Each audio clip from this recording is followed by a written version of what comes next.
Hello, people of YouTube. My name is Steve Gray. This is Gray's Guitars. Thank you for watching. And look at this bad boy.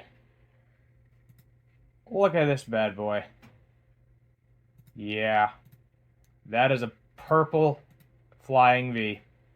Not only is it a purple Flying V, it is a purple Kirk Hammett 1979 Epiphone Flying V. That is right. It is out.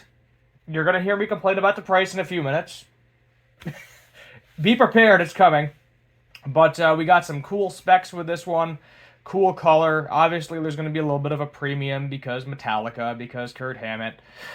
It is what it is. So, honoring one of the most important heavy metal guitars of all time. Metallica fans worldwide are familiar with Kirk Hammett's 1979 Flying V. It was his first Gibson and established his passion for Gibson guitars. Its purchase was inspired by the famous Flying V players Kurt admired because he was looking for a fuller sound. And what a sound. Kurt still plays the original guitar to this day and used it on all the early Metallica albums, including Kill 'Em All, Ride the Lightning, Master of Puppets, and Justice for All, and the Black Album, making it one of the most important heavy metal guitars of all time. I would definitely agree to that.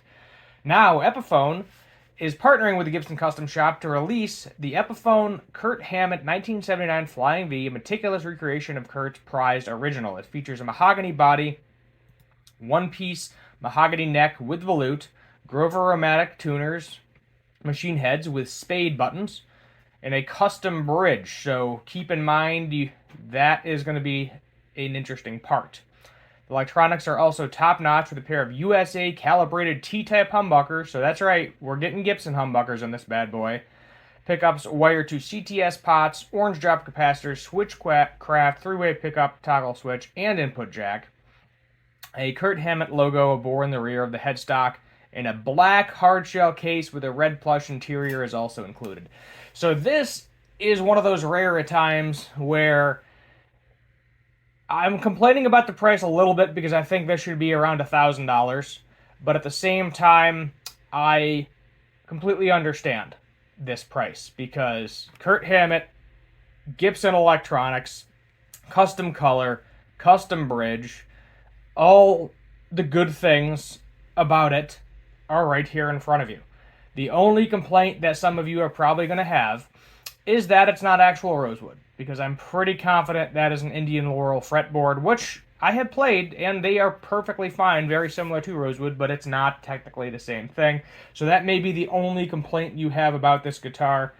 A little bit pricier than I feel like it should be, and, no Indian rosewood. So Flying V gloss body. I do like gloss over the satin. They've been doing a lot of satin lately. Not the biggest fan of satin personally. Rounded C with volute. Graph-Tech nut. Excellent. Yeah, Indian Laurel. So there you go. Medium jumbo. Oh, we are getting actual mother of pearl dots. That's actually a bonus too. Right there. Hardware. So nickel, except for strap buttons. You got the spade buttons. Truss rod cover. That's what I'm actually curious if does this have the dual action truss rod in it? It may not specify. Sometimes it does, sometimes it doesn't. It's definitely interesting. Let's see. I mean, if you know for a fact this has dual action, they have been putting dual action. Epiphone has been in a lot of their guitars lately. So it would not surprise me if it was a dual action truss rod. So nickel, truss rod cover, yup, jack plate. Bridge, they're calling it a custom bridge. Let's see if we can get a better look at that. We'll get an image up on the screen. Yeah, that is not a traditional Epiphone bridge. I don't know if that was like a replacement part he put on it, but I would see if this fits a traditional Epiphone bridge. And the reason I'm saying that is because if in the future, this thing is going to be semi-collectible, at the very least. All signature models are. There's definitely more value if it's a signature model. Will it retain that $1,300 value? I don't think so. I think within a couple of years, you'll be able to probably pick one of these up on the used market for under $1,000, no problem. Just for a reference, I just got a Prophecy. Well under the $900 mark. It's 2 years old, so they're not retaining value, which is why usually with Epiphone I try to buy them used, because you can usually get a significantly better deal. But this bridge in particular, I would see if you can put a regular Epiphone bridge on it, not because it doesn't look cool, but because of possibility of collapse. I mean, I guess you could always just, include it in the case if that ever does happen. But this is a custom bridge, different parts. I don't know what this is modeled after. I'm assuming it's modeled after some replacement he might have put on his at one point in time.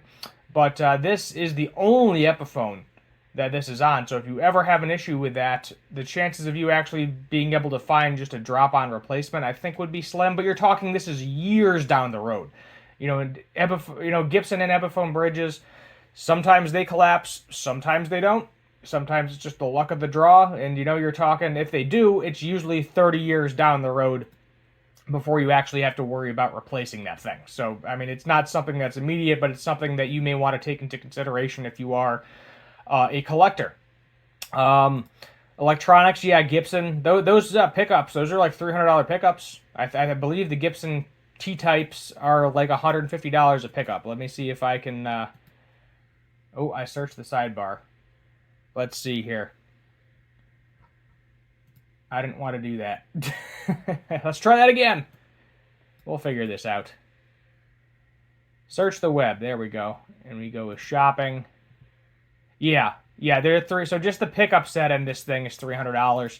But really cool flying V. Really cool specs. Nice hard case. And this is one of the few times where it's like, I don't think it's worth $1,300, but at the same time, I pretty much have no complaints on this, except for I would have rather them put an actual rosewood fretboard on this. I know Epiphone has been known to dye fingerboards from time to time, fretboards, so it wouldn't surprise me if they are doing that. And you can always dye it to make it darker, too. That's an aesthetic choice on you. I don't think that would actually hurt the value of the guitar. But everything spec-wise on this guitar is what it should be. And it is just beautiful. It is purple. And I will definitely pick one of these up. Not new, but if I can find one on the used market in a couple of years, it'll definitely get added to the collection. Because I don't own a Flying V. I've wanted one for a while now. I was actually, prophecy-wise, I was actually looking at the Futura and the Flying V, because I don't own any of those shapes, but ended up with a Les Paul. Again, because, well, I love single cuts, and I wasn't using my Telecaster, so it was just a trade for my Telecaster made in Mexico, if you're wondering that. Now, the second guitar that I'm more annoyed with the price, but at the same time understand it, yeah, you see that? That is an Epiphone Greeny. We finally are getting the cheapest model for the Greeny. So if you're looking for a Greeny, here you go. This is going to be, I'm just going to go over it pretty quick. But the specs are right there. So look, right here. Long neck tendon. Hard shell case. Nice figured back. One-piece neck. Gibson headstock shape. That's right. They're bringing out the Gibson headstock shape. No fret nibs, if you're wondering about fret nibs. No fret nibs. They got the correct knobs on there. Bridge, that's your typical Epiphone style. Well, you can tune it. There you go. Gibson headstock shape. They have not brought that out on an Epiphone in many years. They did it on some Japanese models a while ago. Yeah, those are Greeny pickups too. So there's $300 in pickups right there as well. Actual Greeny pickups. And this is going to have the CTS everything. It's going to have all the correct specs.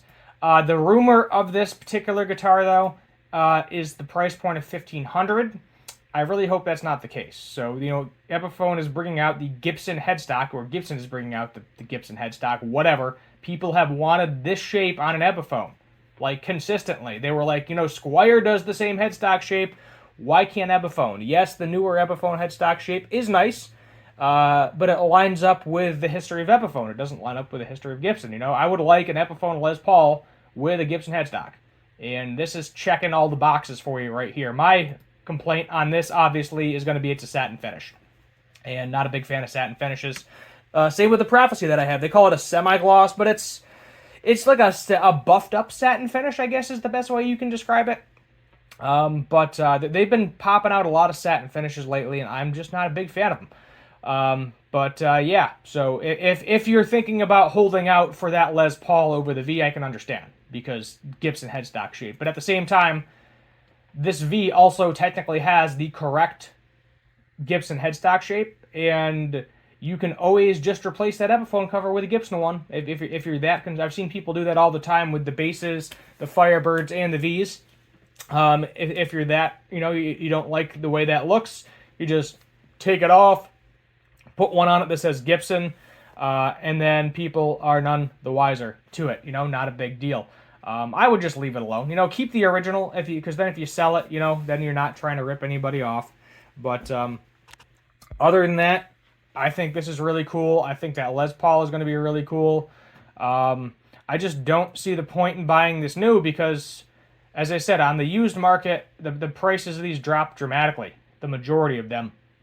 And then they may go back up. There's only a couple of signature Epiphones that seem to go for significantly more than their new price, and that is the Lee Mulda, because he is the only one that made an Epiphone RD, and I believe that is the only Epiphone RD in existence. And then it does have Gibson pickups in it. It looks really cool. He's got the Explorer, the RD, and the Les Paul.